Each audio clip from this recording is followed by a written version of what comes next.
On the morning of the day the House voted to pass the articles of impeachment against the president, Adam Schiff appeared on MSNBC to explain how the timeline was urgent because every day that Trump remains in office is a national security emergency. The timing is driven more by the fact that the plot continues. The timing is really driven by the urgency, and that is a national security issue.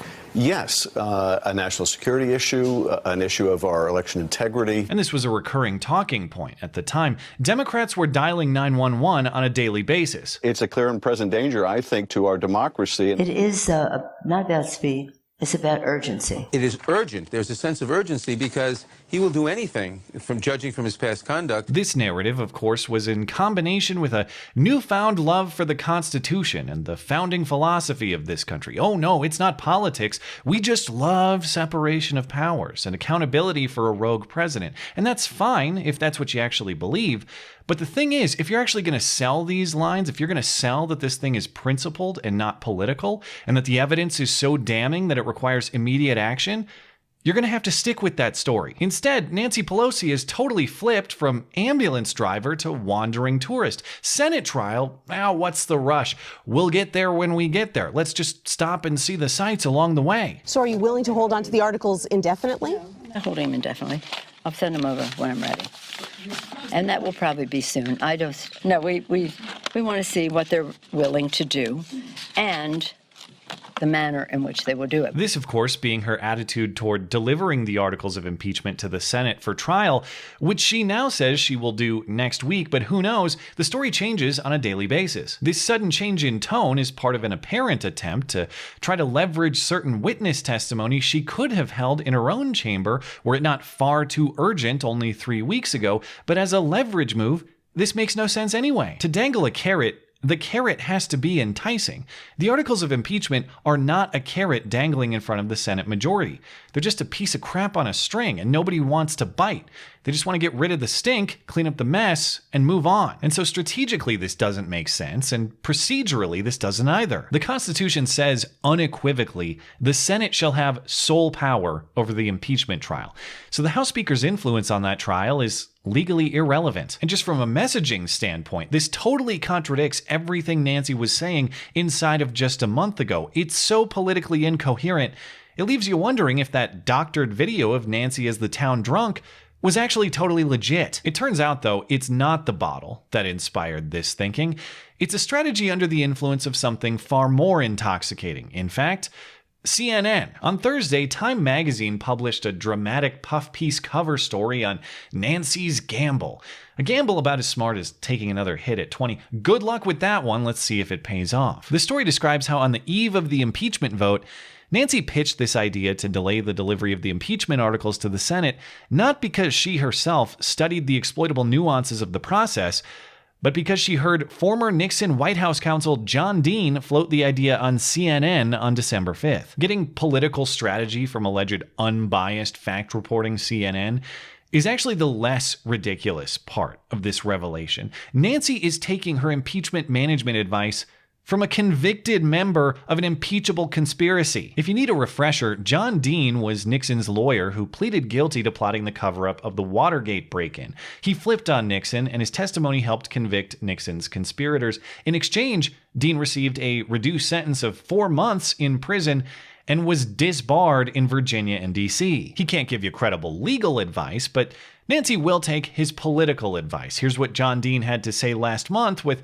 Nancy's fellow non-alcoholic Don Lemon. You believe that the House Speaker Nancy Pelosi should have the articles of impeachment drawn up, but not send them to the Senate? Can you explain why are you saying that? She doesn't have to send articles of impeachment to the Senate. After there's a vote on the articles, they adopt a resolution where they select managers, and then they decide when they're going to send the managers over to the Senate. So there's a flexibility in the process where she could say, listen, let's just hold these articles here until the Senate gets its act together. And that could last right through the campaign as far as her powers. Well, even if she does have that power, it's not just an issue of process. It's also an issue of credible politics. She already exercised her power to hurry. She sold this whole thing as an emergency. Totally reversing that explanation now means either she was bullshitting then, or she's bullshitting now, but she has to pick at least one. But as far as the claim that she legitimately has this power to try to influence the Senate trial, that's not at all clear. In fact, Supreme Court precedent tips the other way. We got to go back to Nixon v. United States, not to be confused with United States v. Nixon, actually. This is an entirely different Nixon. This is Walter Nixon, a federal judge in Mississippi who was found guilty of committing perjury in 1986, but refused to leave office even after he was sent to prison. The House impeached him and the case moved to the Senate for trial, but the Senate appointed a committee to consider the evidence and report back to the full body for a conviction vote. The issue reached the Supreme Court, with Nixon contending his trial wasn't fair as prescribed by the Constitution. In a unanimous opinion, Chief Justice Rehnquist said the Constitution is clear.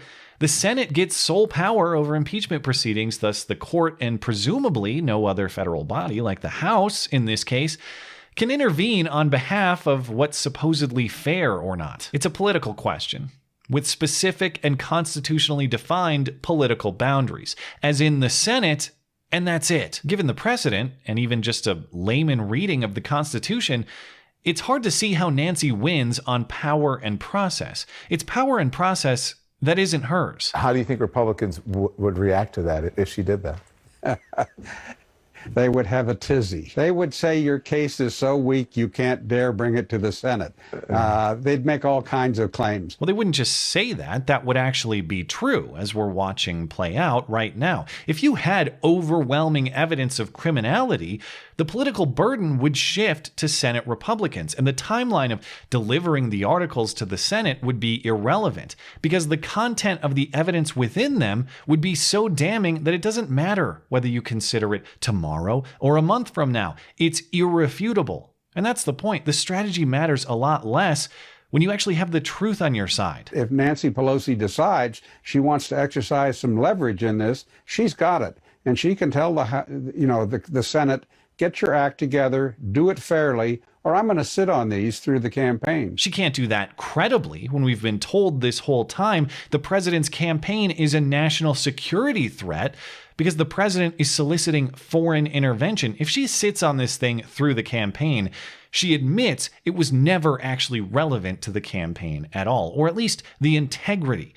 of the campaign. The outcome of the campaign is clearly a primary consideration. If this reporting is accurate, this is, of course, all about the politics, not about the truth or any universal standard of justice. At that strategy meeting behind closed doors, Pelosi reportedly said if she delayed in this way, McConnell would be motivated to do her bidding because failure to do so would mean Trump will never be vindicated. He will be impeached forever, no matter what the Senate does, she said. Maybe, maybe not. We'll find out, I guess. But that strategizing shows that none of the other supposed motivations had any legitimacy at all. It's not about constitutional fidelity.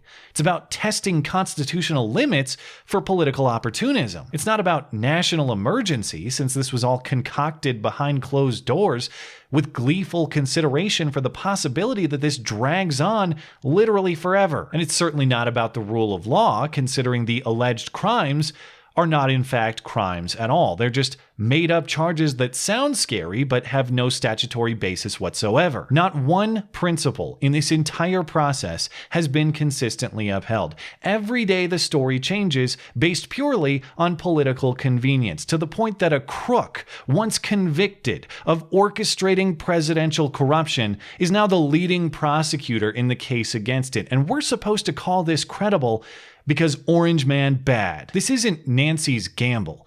This is Nancy's Russian roulette. There is no payoff to gain here. Best case scenario, she just comes out alive. Worst case scenario, she somehow makes herself into an even sloppier mess than anyone could ever edit her into anyway. Thanks as always for listening and for supporting this channel. Always appreciate that thoughtful discussion down below, and especially over on Twitter. That is at ML Christiansen. You're always welcome to coming out and chat in my live streams. Those are linked down in the description. Looking forward to it. Goodbye.